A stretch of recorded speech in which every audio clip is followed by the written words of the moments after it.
For 5 years, Christopher Smith, a man with intellectual disabilities, was forced to work 100 hours per week at a South Carolina restaurant without pay. Smith faced verbal and physical abuse at the hands of his employer.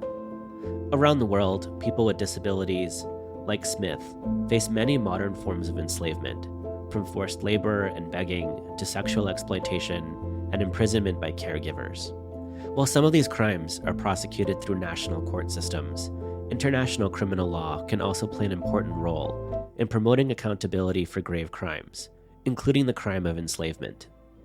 The prosecutor of the International Criminal Court is formulating a new slave crimes policy, which he hopes will be survivor-centered, trauma-informed, and gender-competent.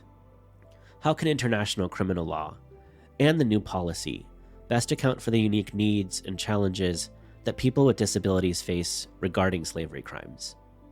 This is the Just Security Podcast. I'm your host, Paresh Shah. Joining the show to unpack how slavery crimes impact people with disabilities and what the international community can do in response are Janet Lord and Michael Ashley Stein.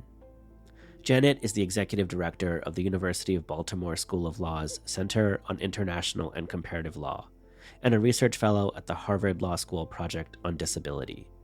Michael is co-founder and executive director of the Harvard Law School Project on Disability and a visiting professor at Harvard Law School. Janet, welcome to the show. Michael, welcome back to the show. I wanted to start by zooming out. As you describe in your Just Security piece, there are many ways in which persons with disabilities can become enslaved. Can you start with an overview of some of the forms of slavery that persons with disabilities encounter? Sure. Thank you, Paras. Absolutely. What we do know is that persons with disabilities are subjected to enslavement, even though there's been very little documentation of that, particularly in the sort of mainstream human rights documentation, and they can experience unique forms of these crimes. So that can range from caregiver abuse for economic exploitation of disability benefits, destruction or withholding of assistive devices required for independence, to enhance control by an enslaver, and the outright denial of care. We also know that institutionalization and the isolation it brings can expose people with disabilities to long-term sexual exploitation amounting to sexual slavery or forced labor. And we have increasingly lots of examples from different parts of the world about what that looks like, and we're hoping in our work to shed light on that circumstance. Give a couple of concrete examples. Just here, about 20 minutes from where I am at my Harvard Law office, is the Fernald School, which closed just a few years ago. And originally created by Walter Fernald as the Massachusetts School for the Feeble-Minded. It was his idea that simple manual labor, which would have been done by paid employees, would be of great benefit to some of the boys and then later on girls who would live there. In the 1930s, a visitor to Fernald noted that inmates were treated like teams of oxen. And that continued into the modern day. We work with a self-advocate named Reggie, who grew up in Fernald, and he tells stories about having to wake up at 6 and to strip down and make 30 people's beds and to set out the breakfast tables. But it's not simply institutions. The largest verdict ever brought in an Equal Employment Opportunity Commission case was brought when my classmate David Lopez was general counsel, and it was against a farm in Iowa that had individuals with intellectual disabilities working around the clock for about $65 a month, living in barracks together without adequate food, sanitation, and so on. There are numerous incidents of Mexican and other nationals who are trafficked into the United States because they are deaf or hard of hearing or have other kinds of disabilities, and put to work selling trinkets either in the New York City subway system or elsewhere. So it's actually quite an ongoing problem. And I do recall, for example, visiting a psychiatric institution in Da Nang province in Vietnam, where the superintendents, quote unquote, loaned out the inmates to local farmers on the notion that it would be good for their physical health and mental well-being to work long hours in the sun for free. Yeah, your piece really does do a great job of walking through the many really profoundly disturbing and shocking examples of how these modern forms of slavery persist. And as you've mentioned, at times a person's disability can itself be a factor that makes them vulnerable to enslavement. And I wanted to unpack that. What are some of the unique risks that persons with disabilities face because of their disability? Yes, absolutely. The evidence does show that persons with disabilities can be at elevated risk in relation to slavery crimes. So, for example, when individuals with disabilities are isolated in an institutional setting, shut off for their community, or when they're isolated in their own home communities, in their own home.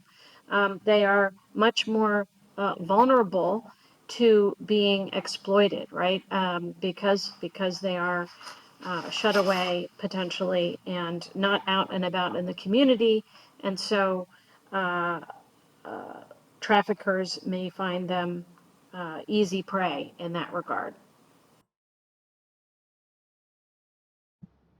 Some of the threats used to patrol their behavior include verbal and physical abuse, denial or withholding of assistive devices. Imagine if you have a mobility impairment and your wheelchair or your walker is taken away from you. Denial of care or access to medical care, as well as institutionalization. And there's a well-documented case of an African-American man with intellectual disabilities named Christopher Smith, who experienced 5 years of modern slavery at a restaurant where he was quote unquote employed. He went there as a volunteer employment experience, and through the combination of being isolated, verbally and physically abused, and threatened by his manager, he was exploited for over 5 years. Another example that we've seen come to light as a result of advocacy before the Inter-American human rights system was the case in Guatemala, where women who were in a psychiatric hospital were trafficked across the street to the male prison and sexually abused. Uh, to take some other examples in the United States, where we had a long history of institutionalization. In my own home state of Maryland, we had the very tellingly named Crownsville Hospital for the Negro Insane. And in that instance, African Americans with disabilities were held in this psychiatric hospital. They were forced to engage in unpaid labor, and they were exploited in other ways, including medical experimentation, and then many of them died and were buried in unmarked graves. And of course, globally, children, especially those with visibly discernible disabilities, are trafficked and often forced to engage in begging, and that's throughout the world. The United States, Bulgaria, Burundi, Iraq, Egypt, Ethiopia, Romania, China. They're often put on display and encouraged to act out, to look miserable, to be pathetic in that sense of the word, in order to induce sympathy and greater contributions to the people who are controlling them.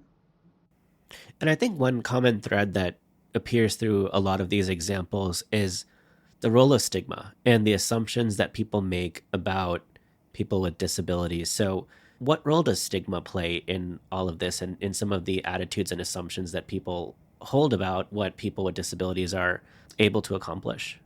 There can often be the trope that because it is thought wrongly that people with disabilities, including children with disabilities, lack capability, that the work that they're performing is actually a generous act, a paternalistic sense in the positive sense.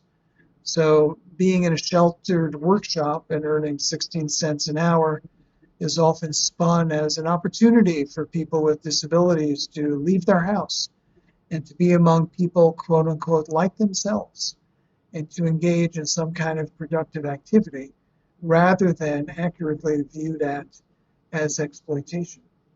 Thanks for that overview. That's really helpful. And turning to some of the legal issues, so the Rome Statute of the International Criminal Court does criminalize the crime of enslavement, but not the separate crime of the slave trade. How are the two legally distinct, and why is it important to also criminalize the slave trade itself? There are a number of advocates who are trying to press for a reappraisal of slavery crimes in that context. And in fact, the International Criminal Court prosecutor is looking at adopting a policy on slavery crimes. So we know that under the Rome Statute, enslavement prohibits the exercise of the right of ownership over a person, but that's legally distinct from the slave trade, which criminalizes the intent of initiating or maintaining a person's enslavement. So that element of intent is very important for the prosecution of slavery crimes where the right of ownership is not actually exercised. So think about abductions, transfers, and other crimes that might be committed in the prelude or in the process and the aftermath of enslavement. And so those fall under the umbrella of the slave trade, but they don't actually constitute rights of ownership prohibited by the Rome Statute. So they form part of the infrastructure of enslavement, and they really ought to be treated accordingly. And that's coming out of very important work that's been done by Patricia Vassar-Sellers and Jocelyn Kestenbaum, pointing out that that omission, that was an inadvertent admission in the Rome Statute, but one that's really important because it does not encompass the accessory crimes committed before, during, and after enslavement. In other words, we're hoping that this legal fiction, this gap, gets closed.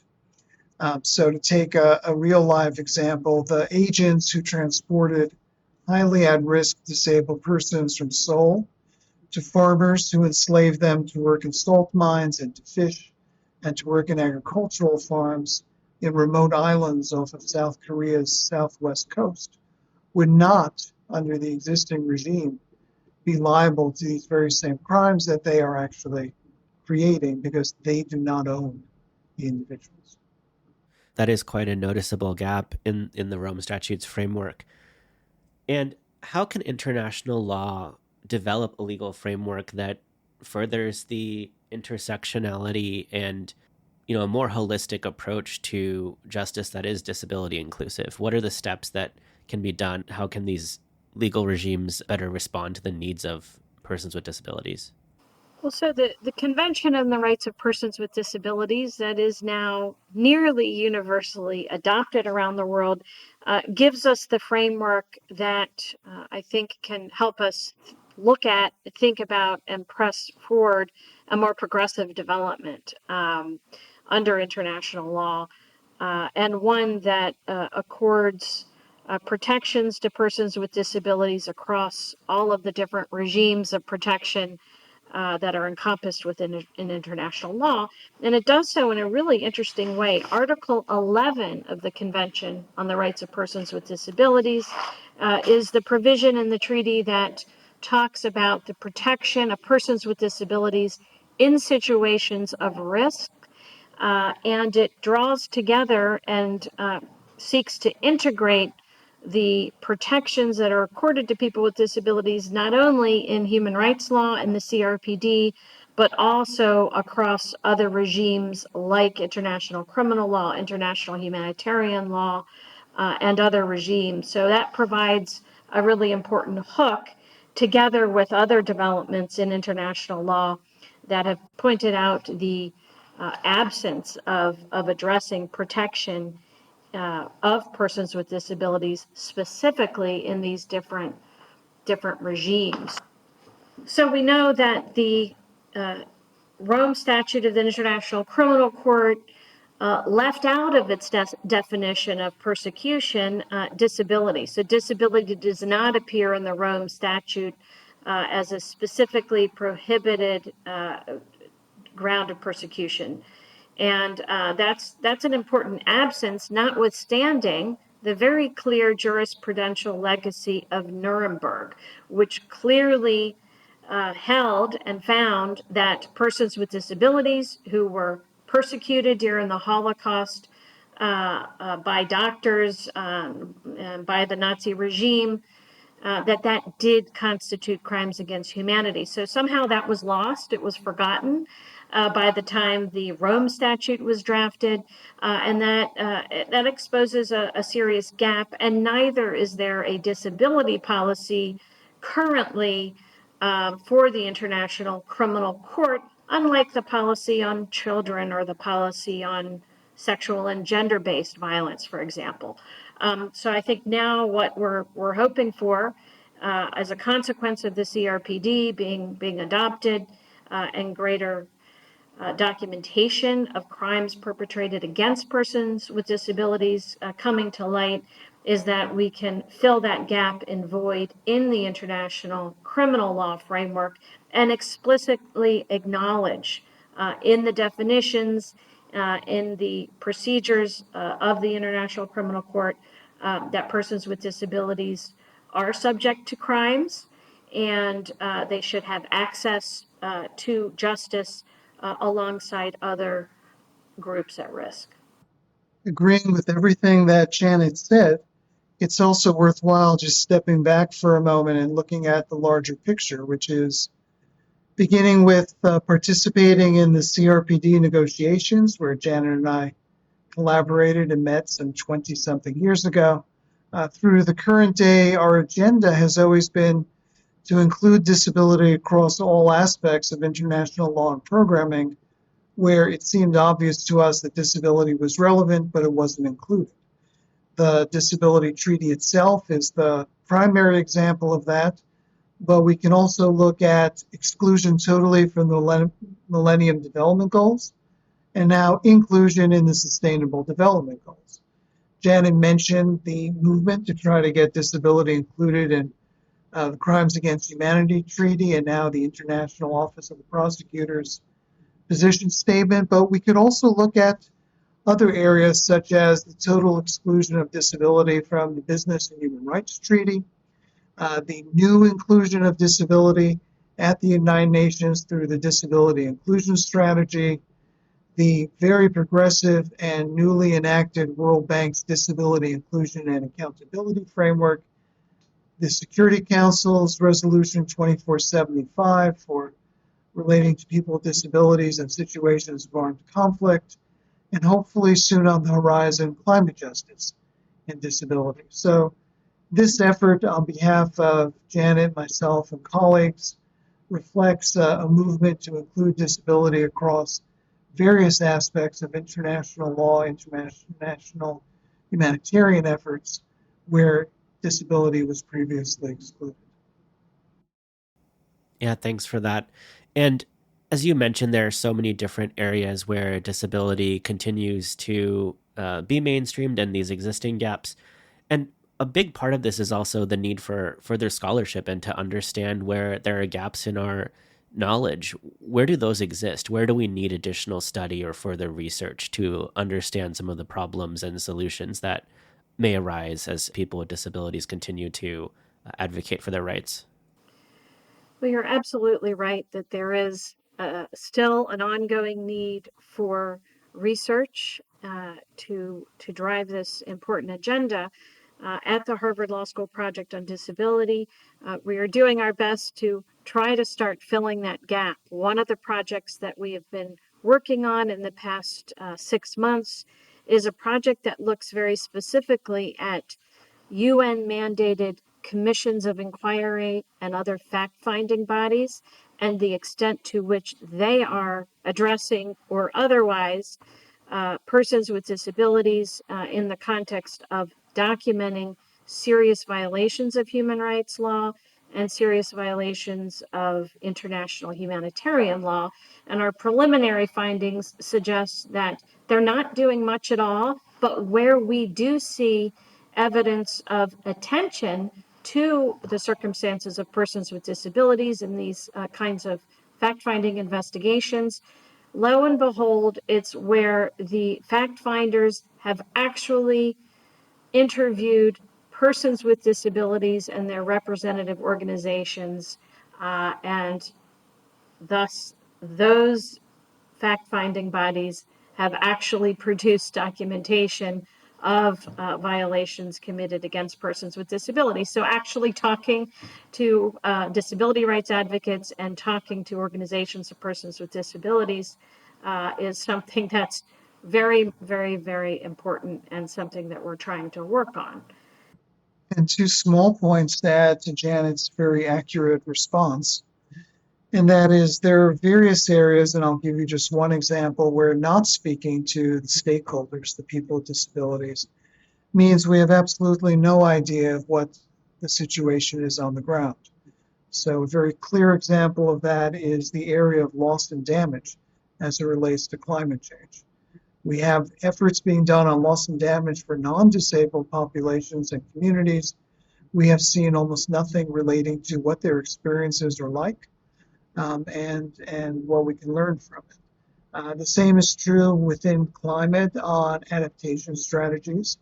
And for that reason, we've encouraged and will work with the Zero Project to have best practices be one of their elicited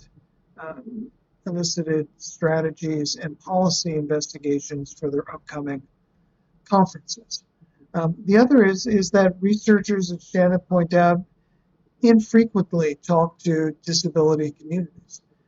That's true within climate, that's true within bioethics, that's true within any number of fields where disability is relevant. It is a significant population, at least 15% of the globe's population, maybe more now that we live in a long COVID, PTSD, mental health challenged era.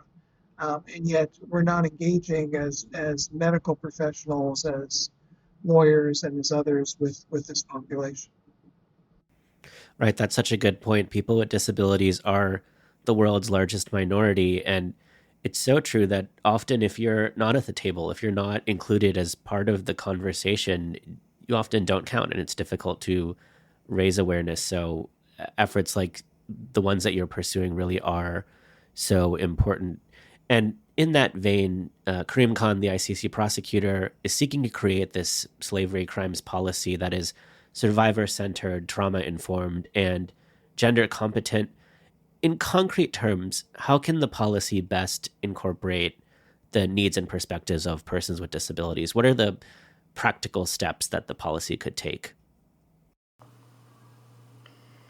I think first and foremost, any policy on slavery crimes issued by the Office of the Prosecutor has got to recognize very explicitly that disability persecution may target individuals with disabilities on account of their disability, and that acts of disability persecution can be committed against children and adults with disabilities and can include things like forced marriage, sexual enslavement, domestic servitude, involuntary captivity for financial exploitation, forced labor, forced begging, among others.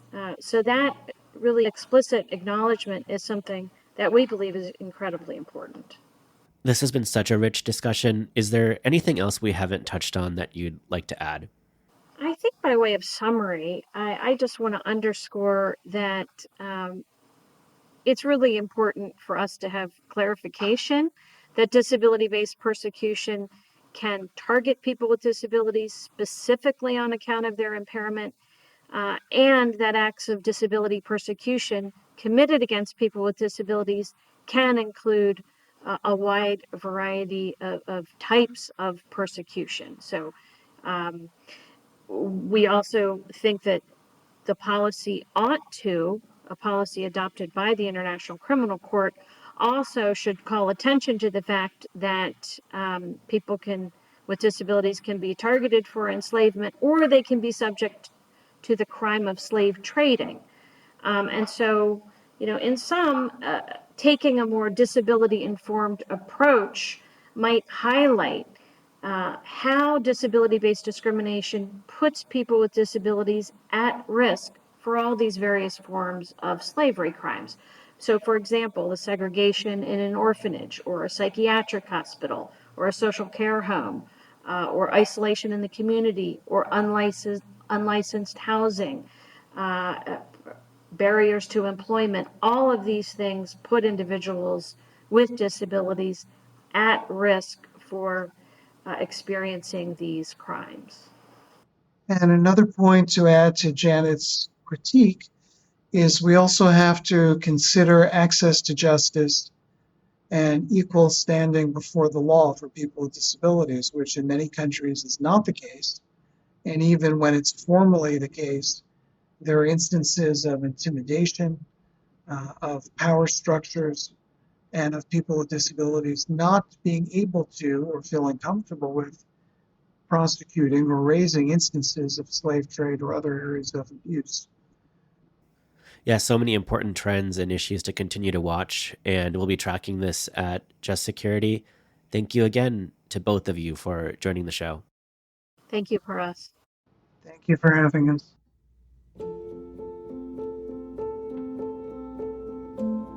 This episode was hosted and produced by me, Paras Shah, with help from Claire Apt. Special thanks to Janet Lord and Michael Stein.